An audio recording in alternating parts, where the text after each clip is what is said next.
Yeah.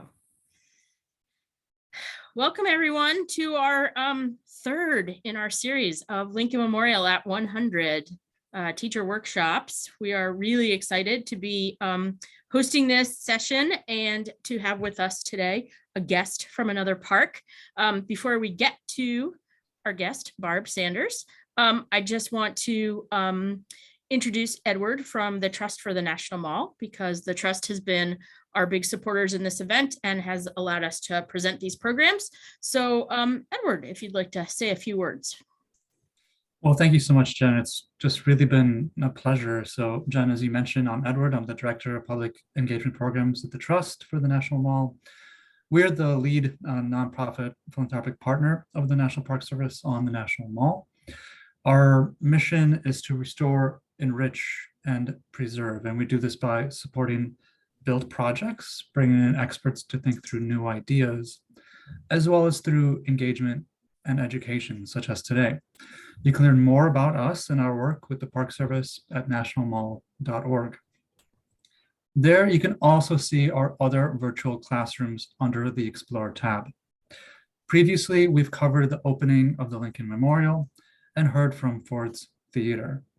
Today, we're very, very proud to host Barb Sanders from Gettysburg National Military Park to think through the lasting legacies of the Gettysburg Address and memorials in general. So thank you so much for joining us, and we look forward to seeing you in future sessions. Jen, back to you. Thank you, Edward, and thank you to the Trust for the National Mall for supporting our programs and helping us out. As you've heard, Barb Sanders is here from Gettysburg National Military Park. She's been the education specialist there for, I won't say how many years, but we've met over the course of the years and swapped some stories. So I'm really excited that she agreed to come join us tonight and share stories with you all. So I'm going to turn it over to Barb. She has agreed to let me interrupt her. If you all have questions you want answered at the moment it's happening, feel free to put it in the chat or raise a hand and we can see about having your questions asked, and comments are welcome. And she thinks she's going to leave time at the end for questions, but we shall see. As any good interpreter, sometimes time gets away from us. We'll see how that goes, but please feel free to join in and participate in the conversation. Thanks, Barb, for being here. Thank you so much for having me. Thanks, everybody. And thanks so much for the trust and your support to the National Park Service. We can't do these things without you all, and I can't do anything without my teachers. So I'm so happy to have so many of you on today. I understand that there's a wide range of grades that you're teaching. Some of the things, we get a lot of 5th grade, 8th grade, 11th grade. So some of these things would have to be adapted for grade that I'm going to be talking about. But anyway, interrupt as much as you want with questions, and I'll do my best. If I can't answer them, I will get you the answer at a later time. I'm going to share my screen now. I hope. There we go. And we're going to start this slideshow and talk a little bit about Gettysburg, about monuments, and about those great 272 words that we see on the Lincoln Memorial. All right, are we good to go with the PowerPoint there, everybody? Okay, great. Okay, so the title of my presentation is Decoding Gettysburg, and what we're going to do is analyze the Gettysburg Address. Hold on. I'm trying to move my, hold on one second, trying to move my bar. There we go.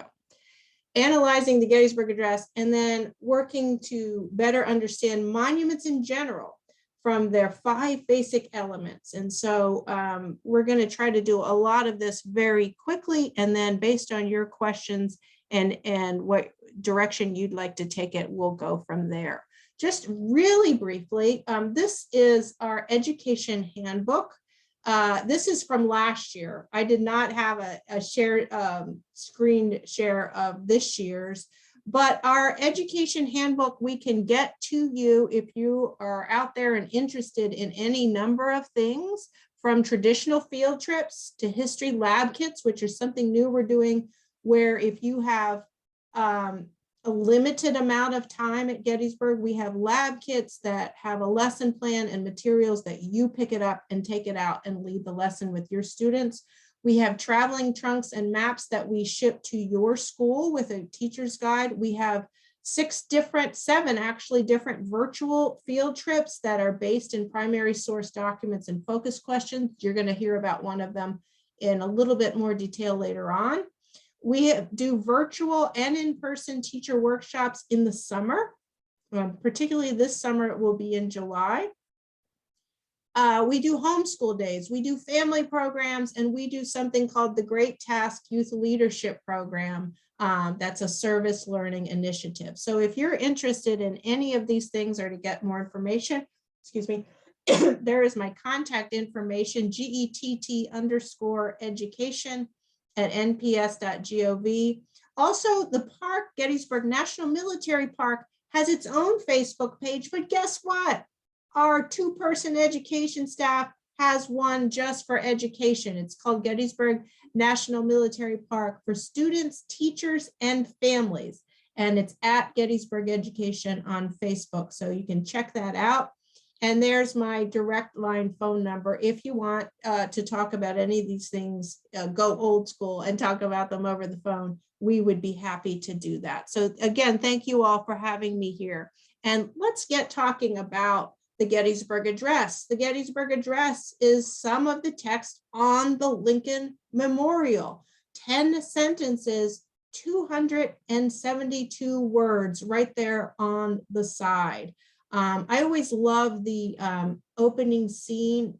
Jen, I wonder if you get this a lot from Mr. Smith Goes to Washington, when he first gets to Washington and he's reading the words on the Lincoln Memorial. You should check it out, an old Frank Capra movie.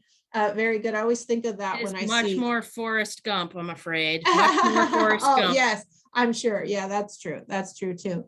So, so the Gettysburg Address is written in full on the Lincoln Memorial. We also have this memorial. This is the Gettysburg Address Memorial at Gettysburg, just inside the entrance to the Soldiers National Cemetery. It is not at the position where Lincoln delivered the Gettysburg Address to dedicate that cemetery.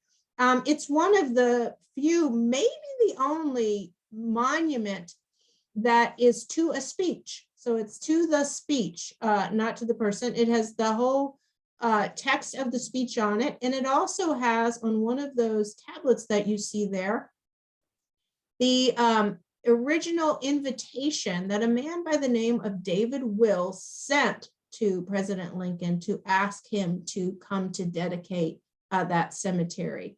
And so I wanted to put the first thing I wanted to do tonight is to put the Gettysburg Address into a little bit of context. Much of this you may already know, but I think that's really, really important because a lot of people come to Gettysburg and they know it was a big speech. They may not necessarily have some of the background, and to really understand that speech or any speech, you have to understand its context. And then from its context, then you start to appreciate its universality and how it's, we're going to be talking a little bit about how it is in fact, a living document, a living speech. That is my dog scratching at the door. I knew that was going to happen. She wants to learn about the Gettysburg Address too. Okay, so here we are. The what, when, where, and why of the Gettysburg Address. There's a little timeline just to fill us in. The Civil War begins, the firing on Fort Sumter on April 12th of 1861. The Battle of Gettysburg is not for over 2 years. The Battle of Gettysburg takes place July 1st, 2nd, and 3rd, 1863. It's a unique battle, as many of you probably know, because it's above the Mason-Dixon line. It's General Robert E. Lee, whose birthday is today. What? General Robert E. Lee invades, comes above the Mason-Dixon line, goes into Union territory. And so that's a unique thing about Gettysburg. It's also the largest battle in the Civil War, 51,000 casualties. That's 51,000 killed, wounded, captured, and missing from those 3 days of battle. And it's considered a turning point, if not the major turning point of the Civil War. In other words, the war is going to go on for almost 2 years after the Battle of Gettysburg. It certainly wasn't over, but it was here at which the perhaps Army of Northern Virginia began to think maybe we're not invincible and unbeatable. And the Union Army started to think, hey, maybe we can win this. And when you combine that with the speech delivered after the Battle of Gettysburg, when you combine that kind of, I call it the 1-2 punch, that really does make the combine to make this battle a changing and defining moment in American history. November 2nd was when that invitation by David Wills, a local attorney, was sent to Abraham Lincoln. The date of the dedication of the Soldiers National Cemetery here in Gettysburg was delayed for the main speaker. And Abraham Lincoln was not the main speaker. A man by the name of Edward Everett was the main speaker, a man who spoke for 2 hours. And it was the entertainment of the day, and they moved the ceremony back for him because he was so prominent. Not really an afterthought that Lincoln was to come, but he was just invited to kind of officially set the place aside of formality. Presidents didn't do so much of the traveling, certainly. The PR, if you will, at that time. But Lincoln did come because Lincoln had something he wanted to say, and he knew that message would get out at this ceremony. The dedication of the ceremony was November 19th, 1863. So this was I'm going to show you the design of the cemetery in a few minutes. It was a uniquely designed national cemetery for the fallen Gettysburg dead. Not everyone. A Union cemetery it was to be. Remember, the Confederate soldiers are going to be the enemy for over 2 more years. So it was a Union cemetery. And some families had their loved one sent home to church cemeteries or family cemeteries. Some had them remain on the field where they fell. And so this ceremony is going to be very meaningful to all those in attendance and to the country who's now seeing this the aftermath of a horrific battle up close. They're now it's on Union soil, the Union people in the North are able to come and look for their loved one. I mean, it's a scenes that are very unimaginable. We're going to get to that in a minute. The Gettysburg Address Memorial that I showed you, Jen, I don't know if I know you know this because you worked here, but it predates the Lincoln Memorial. So there we go. 1912 is when that Gettysburg Address Memorial was dedicated here in Gettysburg. So a little bit about Lincoln's visit and the path of Lincoln and some of the places that you can still see that still stand today and we can still learn from. Lincoln arrived at Gettysburg at the train station. This is I think I took this photo maybe 2-3 years ago. The one on the left is, you can tell by the car, was a long time ago. That was a stock photo we had at the park. It's the front view, and this is the side view. This train station is significant for a number of things. The rail line to Gettysburg had been completed just prior to the Civil War.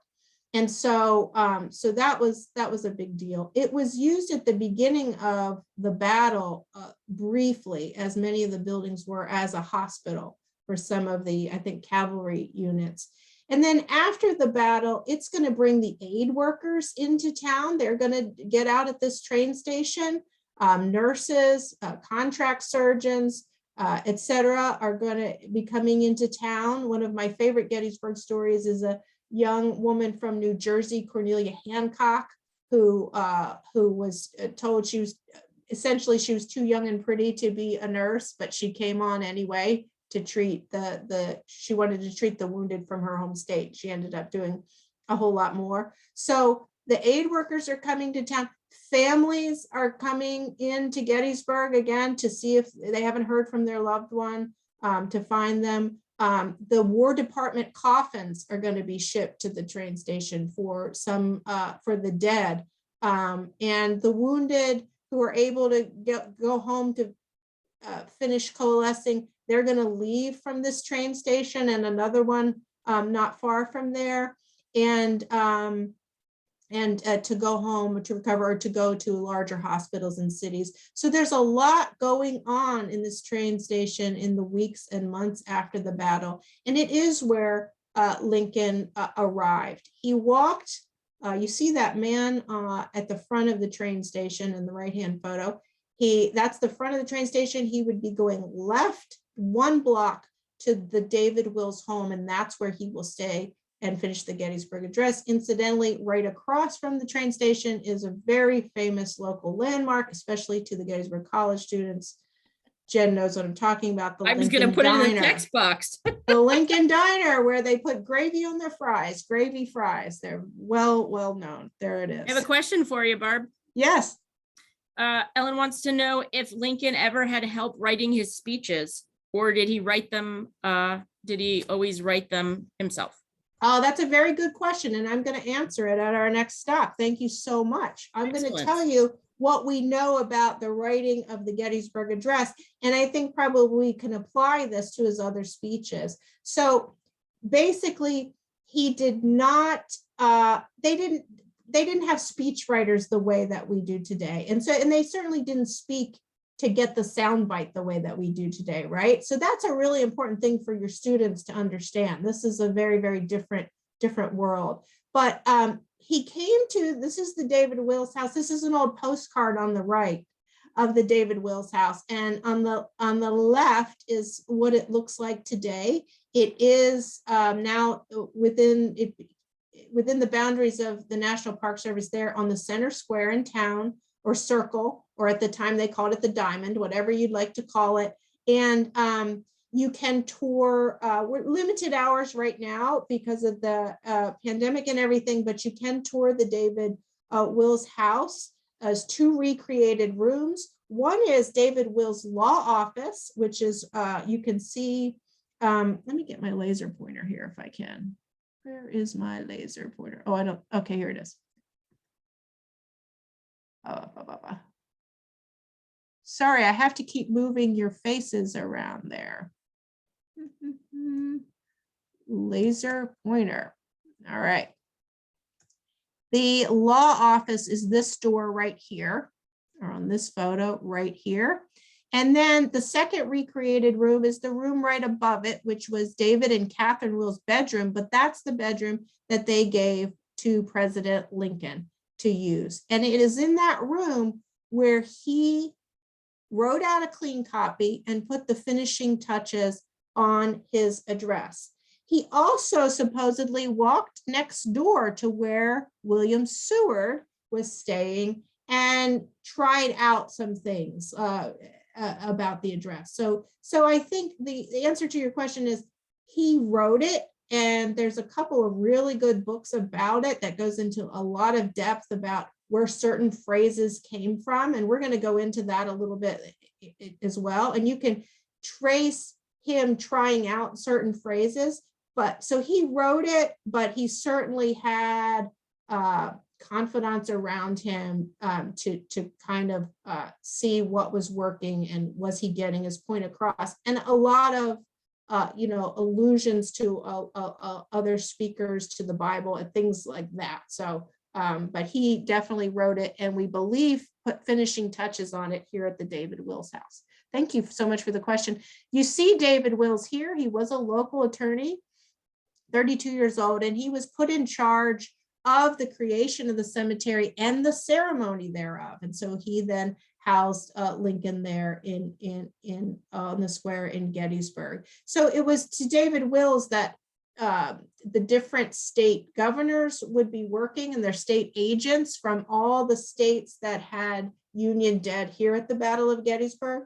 He would receive letters from families who were looking for a loved one. He would be hiring the burial detail after the battle. So this is, you can kind of see this David Wills house. It's not just the place where Lincoln stayed. It's kind of like the ground zero for the aftermath of the Battle of Gettysburg. So a really, really important place. And we're so happy since 2008 to be able to interpret it and get people inside of it.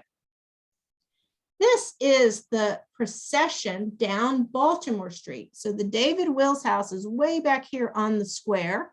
The National Cemetery is just behind and to the left of the camera. And you can see it's not a parade. I often have to show students this photograph and talk about the difference between a procession and a parade. This is not a parade. This is not a happy time. It's a very sad time. This dedication ceremony. People are tired of war. They've been in this war over 2 years. There's no real end in sight. That yes, this was a Union victory. They were able to turn the Confederate army back, but it's at what cost? So one of the focus questions we have for one of our virtual field trips is, was it worth it? Essentially, was the Battle of Gettysburg and all of its cost and destruction and cost in human lives, et cetera, was it necessary to accomplish the things that the Civil War did accomplish? So anyway, this is a procession down Baltimore Street. People, including Lincoln, wore mourning bands, and they were headed into the National Cemetery, where the burials were not yet completed there, but to formally set it aside. And they wanted to get them done before the ground froze for the winter. Speaking of it, yes. Along the Lincoln Diner theme, question if Mr. G's ice cream was in that last photo. Oh, yeah, let me go back up. Somebody really asked that, or you were asking that? No, I'm not asking that. I really got a question. Mr. G's ice cream is right, right there. Here. Yeah, right here. That's Mr. And G's. we ice also cream have today. a question about Lincoln and Seward and what their relationship was like. Do you have yeah, much to say about that? I have a little bit to say. There's a new book out last year called The Agitators. It's about Frances Seward, Seward's wife, Harriet Tubman, and Martha Coffin, who I love, by saying, I think Martha Coffin. And I love this book because it taught me a lot about Seward that I didn't know. And but mostly I love it because these three women became known as the agitators, and I'm kind of have taken that role on at my work. And I embrace it now. But anyway, you know, they were competitors in a sense, but they were also developed, they had great respect for each other and developed, but you know, Seward was meant to get that nomination and meant to be president, you know. But he gave a speech the night before the Gettysburg Address. Crowds were gathered. Lincoln said a couple words, but he said, I'll save his remarks till tomorrow. And I have in another PowerPoint some of Seward's Gettysburg speech, and Seward was much more direct about what the Civil War was about and what needed to happen for equality of the races and equality of all. And so he really, you could say, was able to be more direct about it, whereas Lincoln had to kind of wait for the right time to get that message across. And we're going to come back to that theme in a few minutes, but I think they had a good relationship.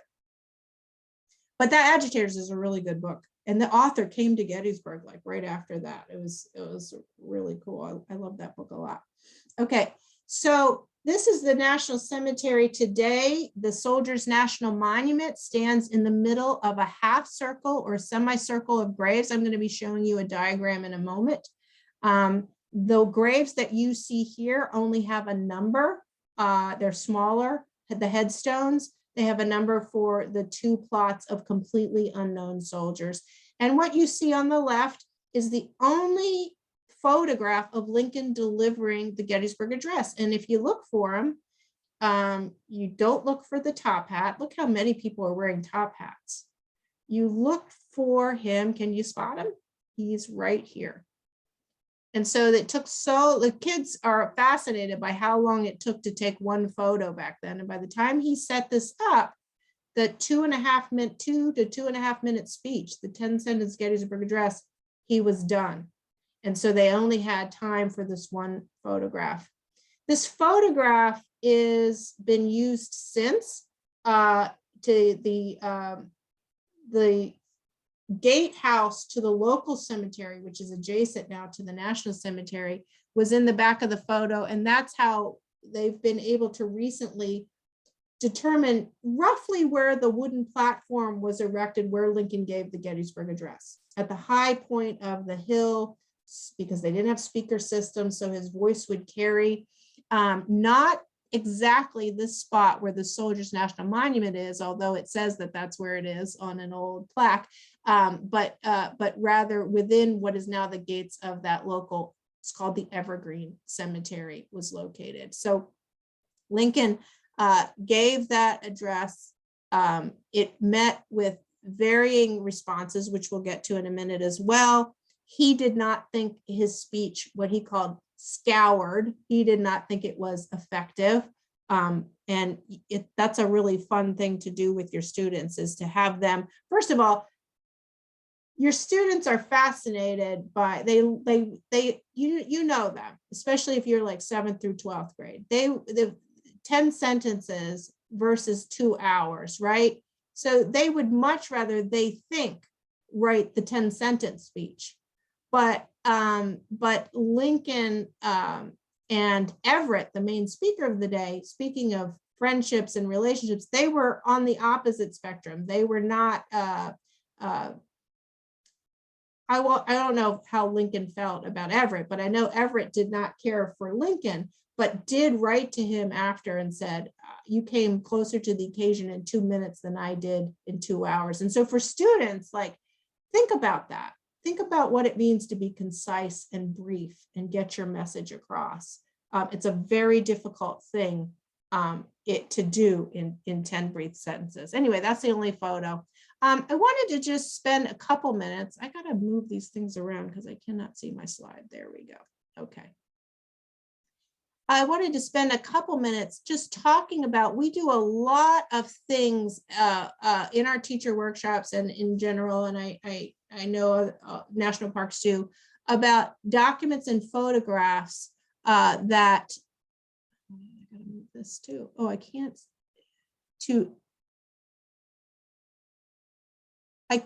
read. Oh, I can click that off. I'm so sorry. There we go. Additional documents and photographs to build context around the address. So if you are tasked with using primary source documents in your classroom, these are some good ones. And I'm just going to briefly mention them. And then you write to me, you email me, you let me know if you want more information or copies or lesson plans, etc. This one is the Elliott Burial Map. And I know that you can't see it very, very close up, but what it was after the battle, the soldiers themselves, sometimes the prisoners, others, buried the dead out on the fields. So this is a map of this is the town of Gettysburg here. And the first day fighting, the second day fighting, the third day fighting, all around. It's like 7,000 acres now, right? And so they buried or covered with dirt the soldiers initially out on the fields. And there was a man, a couple of people who had the foresight to go out and map where these dead were buried. And then they were able to use that map later on to find them and then find the trench graves and rebury the dead in the national, what was then created as a national cemetery. Now, this is a fascinating thing to get your students to get a close-up look at some of the markings and things, to even try to count the number of dead, to see all kinds of things on there. So I transcribed this key down here because I couldn't get a really good picture of the inset of this map. Hold on. Why isn't it moving?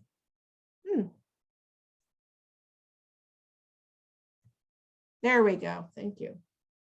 Okay, so it says at the bottom in the key explanation. Now these are not the correct symbols. So I'm just giving you an idea of what this says down here. Okay, so there's a certain marking for the Union graves. There's another different marking, and you can kind of see these little hash marks at various places where the trench graves were for rebel graves. There's a different marking for where the horses were. Now that's something that very much bothers young people. It bothers me too, but they kind of like accept that there was loss of human life, but it's very challenging for we animal lovers to like, I never thought about the dead horses, okay? Hundreds, if not thousands of horses and mules make an army move and fight and perish, they perish. The breastworks are marked on there. Lunettes, breastworks for the artillery are marked on there. Rifle pits are marked on there. And so there's a lot of different things you can do with this very interesting primary source document. This is another one. There's a copy of this on display at the David Wills House. This was a broadside or a poster that was put up around the town looking for proposals for the removal of the dead on the Gettysburg battlefield. So you can see there were two parts. You can see who it was signed by, David Wills, who was the agent for the governor of Pennsylvania. You can see it was printed at one of the local newspaper offices. You can see the date on there. There's a lot of things that you can have your students investigate on something like this. So that gets them into what this was like after the battle. Why, and then that will lead them into why would Lincoln decide to come here? So they're looking for people to go out and disinter the bodies on the battlefield and the hospitals in the vicinity, and then put them in their wagon, bring them into the soldier cemetery. And then secondly, for digging the graves in the cemetery and burying the dead there. Very difficult, challenging, but important work. Photographs, of course, are another excellent way to bring these stories to life and to pose some questions for your students. This is at the Trosel House, which is like right in the middle of the second day's battlefield. You can see the damage to the property. You can see some of the dead horses there. This is also where General Dan Sickles, any of you familiar with the battle, had his headquarters near there. The Trosel family, this is also where our, coincidentally, our summer interns are usually housed in this house today. So the house still stands, but the family had to leave so quickly that their dinner was still on the table. And so photographs are, of course, a very good way and to bring this. Some of this is very difficult to look at. It's a very difficult subject matter. And so, so they lined up the dead. The dead are bloated from the heat of the sun. They're no longer breathing, so expelling the gases. They would dig trench graves. And then the burial detail would know where those trench graves were if they had that map, or because there was an air pocket and the ground gave a little. I mean, it's just horrible, excruciating work. Before I go on, Jen, are there any questions? Just commenting on how this might be a job worse than teaching. Oh, there you go. There you go. Well, and this is really important. Any of you who have, you know, diverse students in your class, I think it's really important to dig into the subject matter and talk about things like General Lee coming above the Mason-Dixon line with the Confederate flag. You know, what did the African-American citizens, of which there were about 200 in Gettysburg and surrounding area, do that was different from the white citizens? And who stepped up to do this burial detail work? Well, you can see right here, the burial detail was comprised largely of African-American citizens. And they were led by this man right here, a man by the name of Samuel Weaver. And you can see that he's holding a book. And this is one of my, I think it's so interesting. I've seen students kind of, we have transcriptions of this book. What he was doing was, they had to identify these men based on things that they carried or markings on their equipment. They were not issued dog tags or identification tags. And so he's writing down what is taken off of each body.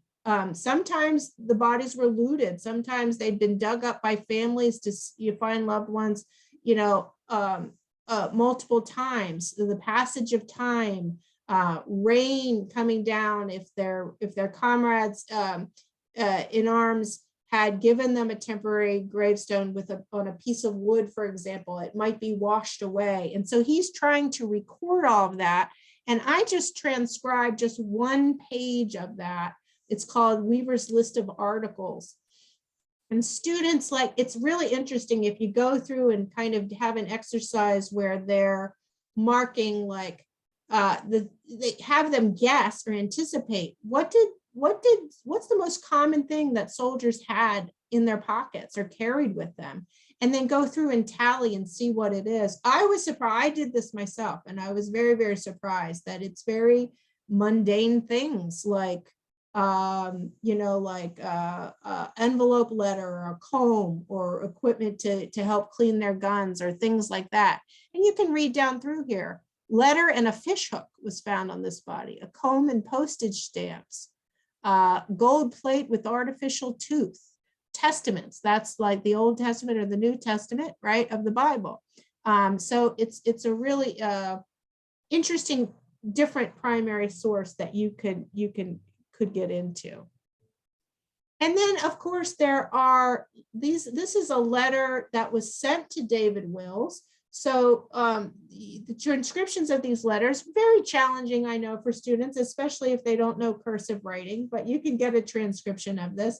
And this is a letter written from Lieutenant William James Fisher's father to David Wills in December 1863. And it has to do with getting his name on a monument. And you can see this is David Wills' response to that letter. And David Wills wrote that only those soldiers buried here would be listed on the monument, and they had Lieutenant Fisher's body returned home. So just these interesting letters help to get students into the subject matter and to understand what was really at stake with these things. I never do a program without talking about my favorite soldier, Philip Rice Hamlin from Minnesota, the 1st Minnesota. And Jen, I did it. It's 5:38 and I got to move really fast now. I did just what I knew it. I knew I was going to be rushing.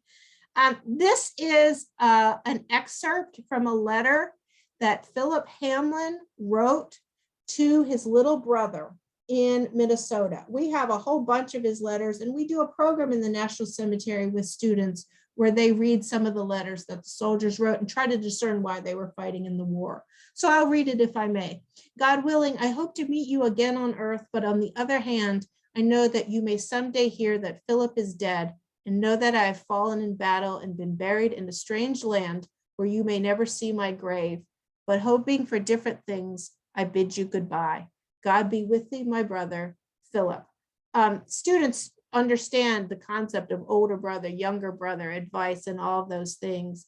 Philip Hamlin wrote a lot to his younger brothers, and this is a photo of him, and then this is the colorized version that a friend of mine created to kind of see, what he actually may have looked like.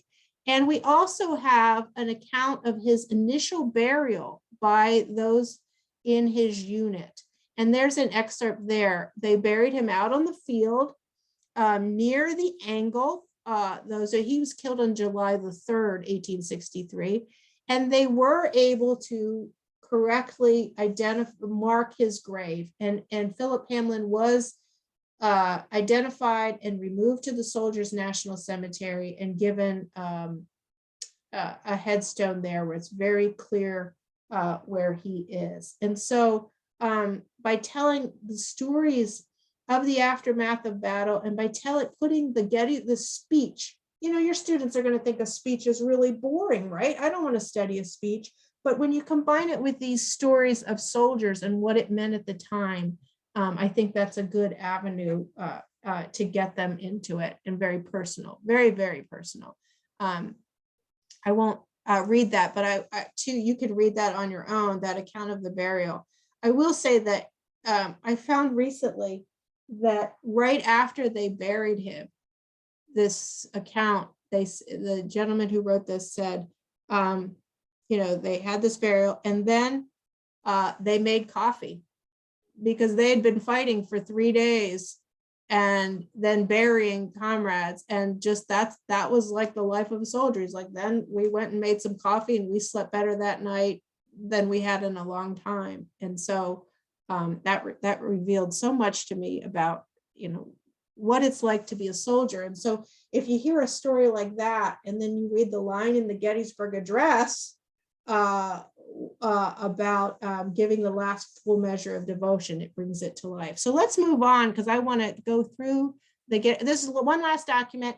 This is on display at the Wills House as well. It's the transcription of a telegram that Lincoln received on November 18th. It says, Honorable A. Lincoln. This is from his wife, Mary Todd Lincoln, in Washington. She says, the doctor has just left. We hope dear Tatty is slightly better.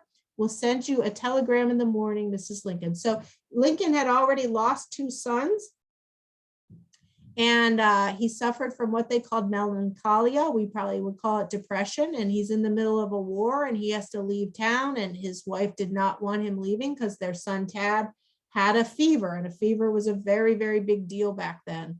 And he said when he got this telegram, he was much relieved and could focus on the matter at hand. And kids are kind of fascinated by the Lincoln children, and it kind of puts you in the mind frame of President Lincoln coming to deliver this speech. Okay, real quickly, these are some focus questions that, you know, or claim statements or activities that I've seen used in the past that you may want to use. First of all, have your students defend or refute the statement, the Gettysburg Address is the greatest speech in American history. Another question that we use for one of our virtual field trips on the path of Lincoln is, did Lincoln's Gettysburg trip and speech make a difference to the Civil War?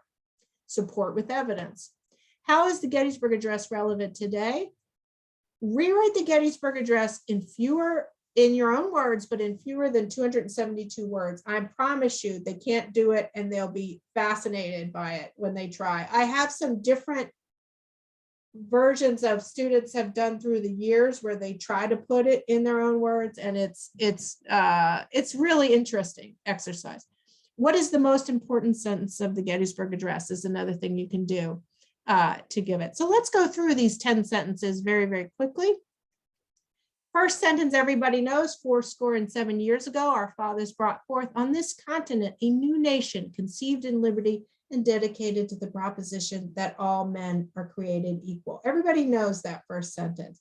So the math problem, 87, 87 years prior to 1863, that gets you right down to 1776 and the Declaration of Independence. Why does he refer to the Declaration of Independence versus the Constitution?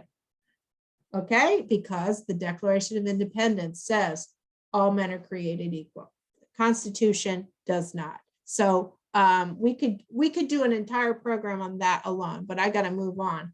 Now we are engaged in a great civil war, testing whether that nation or any nation so conceived and so dedicated can long endure. In fact, they were right in the middle of that war. And the Gettysburg Address followed the Emancipation Proclamation from January after the Battle of Antietam in September of 1862. And then the Emancipation Proclamation went into effect January 1st, 1863, prior to the July Battle, which enabled, excuse me, the raising of the USCTs, the United States Colored Troops. Now, there were no USCTs at the Battle of Gettysburg. There is one, however, buried in the National Cemetery. But they were able to eventually, about 200,000 African-American soldiers fight for their own freedom. Third sentence, we are met on a great battlefield of that war. And indeed, he was on Cemetery Hill. He was not near the battle. He was on the battlefield. And this is just a photograph of the peach orchard here at the Gettysburg, here at Gettysburg.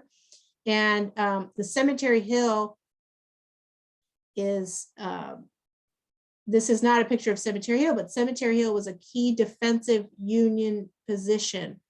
And so he was standing on Cemetery Hill. That's where the National Cemetery was located, right on Cemetery Hill, named after the local cemetery. Sometimes this will not advance, so bear with me 1 second. There we go. We have come to dedicate a portion of that field as a final resting place for those who here gave our lives that that nation might live. And here it is altogether fitting and proper that we should do this. Here is a diagram of the National Cemetery laid out by a landscape architect by the name of William Saunders.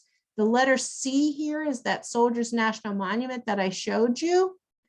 The platform was erected roughly over here near where Jenny Wade, the only civilian killed at the Battle of Gettysburg, is now buried. And there's 2 tiers of state plots and unknown plots. And William Saunders was designing that cemetery with a lot of symbolism to it. And we have his remarks. This is another primary source on the design that's very, very interesting. He didn't know how many dead he was going to have to, he was dealing with. He had a lot of things that he wanted to say through the design alone. He knew that New York and Pennsylvania had the most troops for the Union Army here, so they would probably need a plot in the back and leave room for that. But this shows you a little bit about how that was laid out. And this was what Lincoln was supposed to do, just officially set aside this ground. But everything after it is altogether fitting and proper everything before the line, it is altogether fitting and proper that we should do this, is what he was supposed to do. And everything after it is what he wanted to do and what he felt he needed to do. Because he said, in a larger sense, we cannot consecrate, we cannot dedicate, we cannot consecrate, we cannot hallow this ground. The brave men, living and dead, who struggled it here have consecrated it far above our poor power to add or to detract. So we can't make it holy. The men who fought and perished here have already made it holy. So why is he come? He's come to remind people what they need to do. He says the world will little note nor long remember what we say here, but it can never forget what they did here. I am having trouble. Hide thumbnail video. Great. Okay, got it. Okay. I was having trouble seeing my slides, y'all. I got it now. Okay. The world will little note nor long remember what we say here, but it can never forget what they did here. These are some of the contemporary responses to the Gettysburg Address. So you can see that we think our media today is partisan, and it often is, but it was very much so at that time. So the Chicago Tribune, look at the difference between the Chicago Tribune and the Chicago Times. The Chicago Tribune, the dedicatory remarks by President Lincoln will live among the annals of man. The Chicago Times, the cheeks of every American must tingle with shame as he reads the silly, flat, and dishwatery utterances. And so you can go on and just read, these are just some of the contemporary responses. So the irony here is, I wonder if Jen had the similar experience when she worked at Gettysburg, but a lot of times people come into that National Cemetery and they want to know where the spot was that where Lincoln stood to give the Gettysburg Address. They don't really learn much about the soldiers buried there as the soldiers who fought here. So that's kind of the irony of this line. But indeed, and what our final part of our program today is we're going to talk about the ways that people do remember what they did here. And a lot of times they remember through the monumentation that was erected at Gettysburg after the battle as the 25th and 50th anniversaries approached. And then later on, as the 100th anniversary approached, the veterans all gone now, and different types of monuments begin to prop up, such as that one there below on the right at the bottom of the Virginia Memorial. And then these are just some of my favorite photos. This is a honey locust tree in the National Cemetery. It's a witness tree. And these are some of my students that came to our families that came to our reading program, and they're touching history. I just love that program. And then some of our interns went a couple of years ago at the Lincoln statue in front of the visitor center. So I would say people generally both remember what Lincoln said and what those soldiers did here. His last two sentences go on to explain what it is up for the people living at that time to do, and what it is up to future generations to do. It is for us, the living, rather, he said to the large crowd in the cemetery, to be dedicated here to the unfinished work which they who fought here have thus far so nobly advanced. The war, remember, is going to go on for 2 more years after Gettysburg. And people, there was a growing movement, the Peace Democrat movement, to end the war, just finish, we'll split into 2 countries, no more dying, no more killing, no more of any of that. And he needed people to understand that they had to get behind the war effort, that they had to finish the job. And the last sentence right here, the longest sentence, it gets a green squiggly line underneath it, is rather for us to be here dedicated to the great task remaining before us, that from these honored dead, we take increased devotion to that cause for which they gave the last full measure of devotion.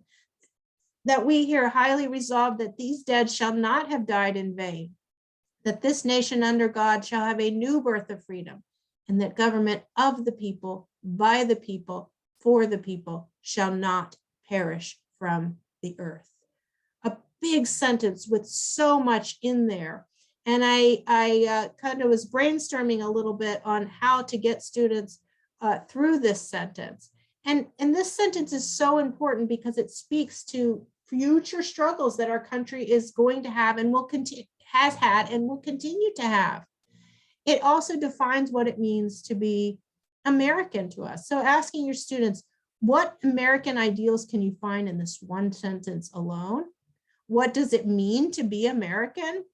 And why is the Gettysburg Address called a living document? Why is it still referred to even today? I hear it referenced all of the time in political speeches and in other areas. So that's it. That was the whole Gettysburg Address right there. Very quickly, I just wanted to get back. Let's get us back to Lincoln 100, the monument. You know, there are hundreds of monuments at Gettysburg. We have a little exercise. We also have a virtual program on how to read a monument by looking at what type of monument or marker it is. I was going to go through all these photos. I want to get to your questions, so I won't go through them unless we have a specific question about it. But there are regimental monuments. There are flank markers. This is a War Department tablet right here. There are state memorials.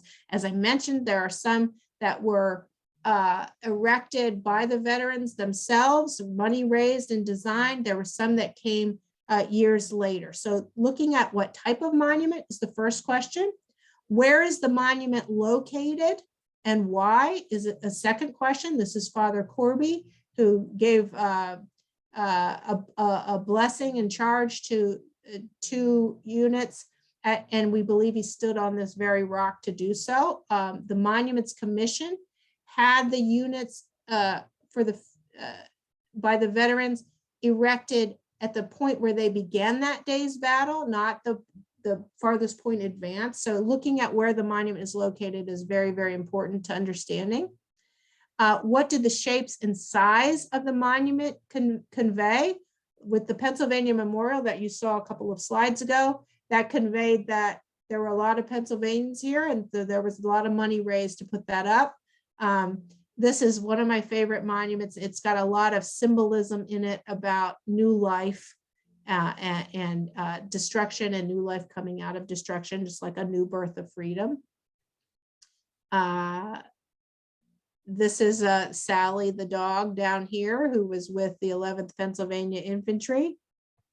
And this is the 20th Massachusetts Monument. This is a large pudding stone that was brought from Massachusetts to put on the base of their monument to that unit, because they wanted people to remember not just how they died and where they died, but how they had lived and where they lived. They climbed on pudding stones on playgrounds as children. So there's a lot of beautiful, beautiful stories that you can get out by studying these monuments. What other symbolism can you find? This is at the railroad cut on the first day's battlefield. This is the monument to the 6th Wisconsin, and it's made of the pink Wisconsin granite. So there's all kinds of symbolism on these monuments. This is the state monument to Tennessee. I always forget, there's so much on here. You think it looks like a simple monument. The 3 stars, there were 3 regiments at the Battle of Gettysburg. The base of the monument is, I wrote this down so I wouldn't forget it. It's a 16-foot base, because Tennessee was the 16th state in the Union. I wonder if we have anybody on here today from Tennessee. So you don't know these things by just looking at the monument, but there's a lot of symbolism on them. And then the text of the monument. Many of the monuments, this is the monument to the 20th Maine on the backside of a little round top, and they'll often put how their casualty lists, how many were wounded, how many were killed. They often will list other battles that they had fought in throughout the war. This one tells you a little bit specifically about, on the one side, about their involvement at the Battle of Gettysburg. So you put all of those. This is a later monument that was put up during the Civil Rights era, and there's kind of a defense of the cause. This was during the Lost Cause movement, and you know, the time period in his history where the veterans are no longer around, and the narrative starts to become that this was not about slavery. This had nothing to do with slavery, that this was about states' rights. And so it's really important to look at when these monuments were put up, where they were put up, who put them up, what message were they giving out, and how accurate is that message. So for our virtual program, we asked the students to consider this question: how can monuments help or hinder our full understanding of American history? So once they learn how to read it, put all those things together.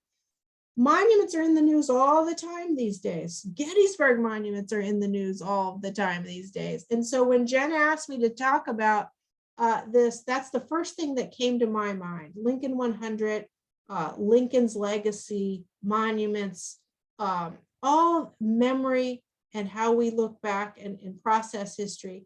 And so we kind of have students look at how Gettysburg monuments can help or hinder our full understanding of American history, and to look specifically at it, such as the Virginia State Memorial, always in the news because it has the head of the Army of Northern Virginia, General Robert E. Lee, atop the monument.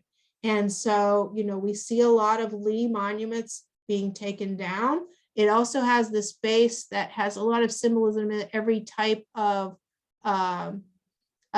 person in the Army, like students and architects and farmers, all left their homes and joined the Army. And so when we look at this monument out of context, if people know nothing about it, what message are they getting? Are they getting the full story when they look at this monument?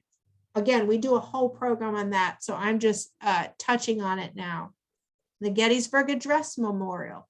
How does that help us to understand it? If we just read David Will's invitation and we just read the sentences without the context, do we gain a fuller understanding about the aftermath, or does it overly simplify it? This is something for discussion. And then finally, the Lincoln Memorial in Washington, D.C. Does it help or hinder our full understanding of Lincoln the man and his legacy? So each of these might have a different answer. They're really discussion starters to help your students and all of us look very, very critically at monuments, look very, very critically at our history to gain our full understanding of it. Oh my gosh, I ran over. I'm so sorry. I'm going to stop my share and I'm going to see if if anybody's still on and we have any time for questions. I have a couple for you. Was William Saunders the head of the Department of Agriculture? I think at one time he may have been in the Department of Agriculture. I don't know if he was the head of it. Sounds like somebody already know. Do they know? It was a question. William Saunders, who was the head of Department of Agriculture at the time. I think I don't know if he was at that very time, but I think he was in the department. I'd have to look at that point. Yeah. Some neat comments. If anybody wants to jump in and say anything, please do. New Birth of Freedom is powerful when you consider the cemetery is on the Taneytown Road and the whole Dred Scott decision thing. So interesting comment. Sounds like Susan does some stuff with her students. She says she compares Lee's statue with Longstreet's. Oh yeah, good.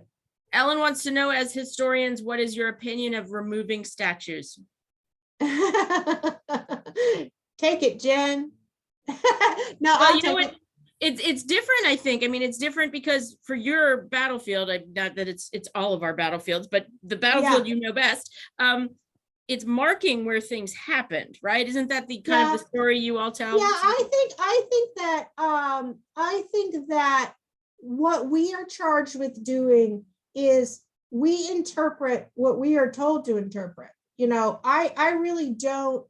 I think if they're there, and it is very different to have a monument marking positions of troops versus in a town square literally elevating that person without getting all, history is gray. It is not one way or the other. It's messy. And how I feel is I don't really have a feeling. My job is to interpret whatever they may. It would take an act of Congress to remove these monuments or some of these monuments. My feeling is we need to add context to those monuments to gain that fuller understanding. And if you start to remove some of the Gettysburg monuments, you have to figure out, where does that end? So for example, I have friends who are Lakota from South Dakota. So if we just take down the Confederate monuments and we leave the Union monuments, to them, every one of those names of Union generals on the Gettysburg battlefield, many of those generals are out later on in the Indian Wars, right? So they do not have good hero associations, my Native American friends, with these Union monuments. So I can't think of anybody, I mean, personally, Paul McCartney, but that's me, that you could put a monument up that has, that there's no one who's squeaky clean. There's no one. And so I think we need to add the context to understand and teach how to critically look at them. That's what I think. Thank you for that question. Cheryl has a hand raised. Do you want to be unmuted? Aaron, somebody said Betty White. Yes, I think you could put a statue of Betty White up. Also true. May I also propose Cal Ripken Jr.? No, Jen's not agreeing. No, I'm, a fan, but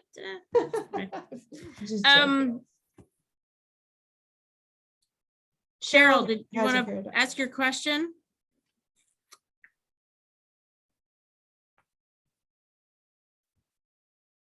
I don't think she's unmuted.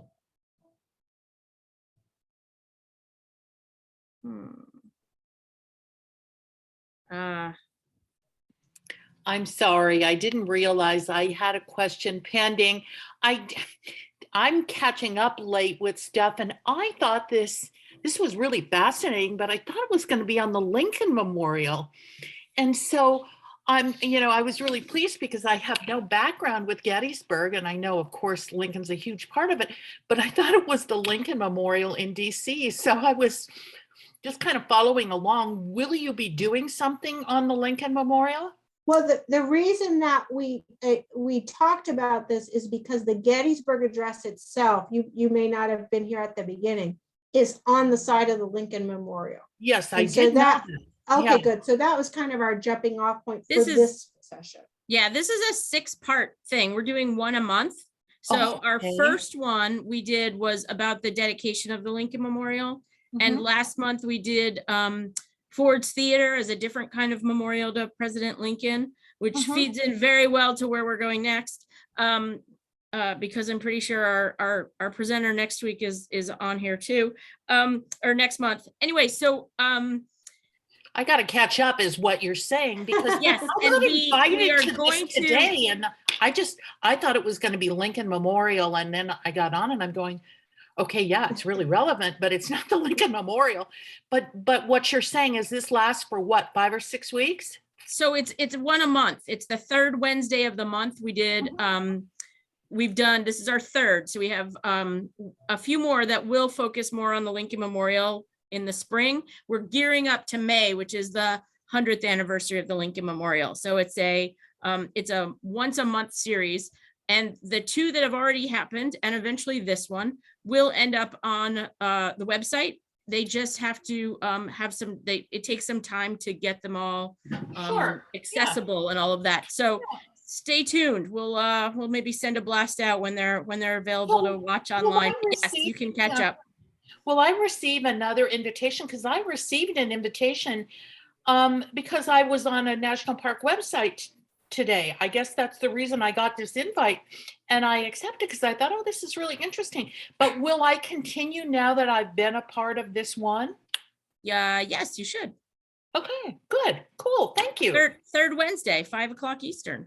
Thank you so much. Sure. Thank you for joining us. Yeah, it's really interesting. Great. Thank you. Thank Barb. Don't thank me. Thank you, Barb. Ellen. Ellen wants to know how students apply for internships. I saw that. I'm wondering if Ellen is a student or is asking for students. I know Ellen, and I know she's not. Sorry to give you up, Ellen, but We have an undergraduate summer internship program for undergraduate students.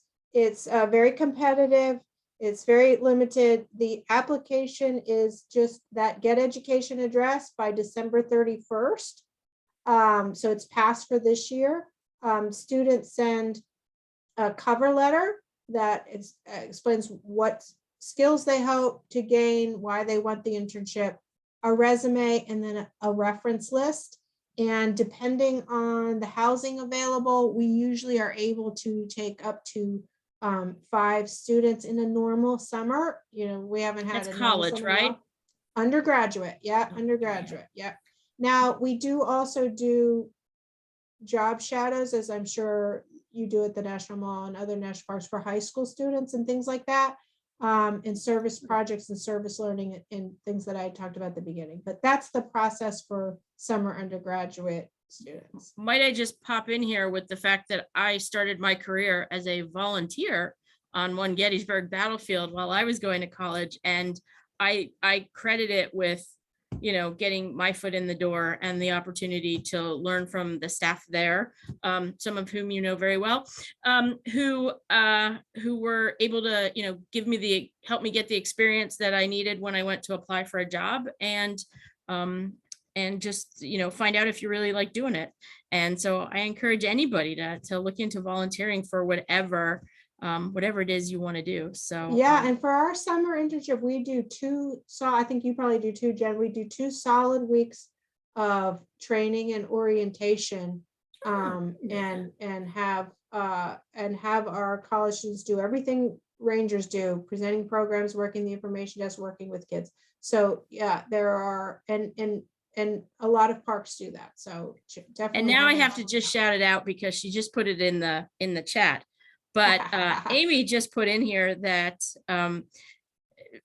interns become teachers. Amy and I were SCAs together in the summer of 1992, where we lived in the cemetery lodge together. No way. Come Yes, on. and she's a teacher now in Washington State. So Yes. thanks for joining, everybody, and Amy too. Yes. Thank you. Nice. Well, I thank you all for letting me go over like that. I was rushing so much at the end, but that is the thing. You teachers know what you don't want is to go into a lesson and like not have enough. And so I tend to err on the other side of that because this is the one and done. It's not like I'm going to be doing this again. So this specific thing. And so I apologize that I err on too much information. Hopefully there was a nugget or two or one thing that you can use. And if anything at all, you at least have my contact information and we can get more in depth in any of these avenues. And thank you, Jen, so much for inviting me to be a part of it. Well, thank you. It's always fun to see you and appreciate all your stories and all your interest, and lots of great comments in the chat. If you have a chance to scroll through, everybody really enjoyed it and has probably lots of ideas for things that they can do. So thank you for spending some time with us tonight, and hope to get up and see you soon. Awesome. Yes, please do. And we do have some spots for spring programs. So if you all out there got approved for field trips, or you want to do a virtual field trip, let me know. Awesome. Thank you. All right. Thank you all for coming. And thank you again to Edward and Aaron from the Trust for the National Mall for hosting us all tonight. Oh, I didn't do the plug. Hang on. Well, you don't have to hang on. Next time it will be Stacey Humphreys coming from the Abraham Lincoln Birthplace National Historical Park from Hodgenville, Kentucky. It's home to Sinking Spring Farm, also known as the birthplace of Abraham Lincoln. This park has 2 units, the birthplace unit and the boyhood home unit at Knob Creek. And it was here on these 2 farms that Lincoln spent the first 7 years of his life. His Kentucky roots would have a lasting impact on the boy who would later become president. In the early 20th century, private citizens would band together to create the park and the first national monument to Lincoln in the United States. That's what got me, the first national monument. Just gonna try and, I don't know, rival our monument story. We'll see how that goes. Join us as we explore Lincoln's Kentucky roots and influences, share stories of the park's creation, and detail the work that is still being done to tell the story of the early formative years of Lincoln's life. So that will be on the 3rd Wednesday. Of course, I didn't get the date, but the 3rd Wednesday in February. So mark your calendars and we'll make sure we get invites out to everybody. And there you have it. Thanks so much.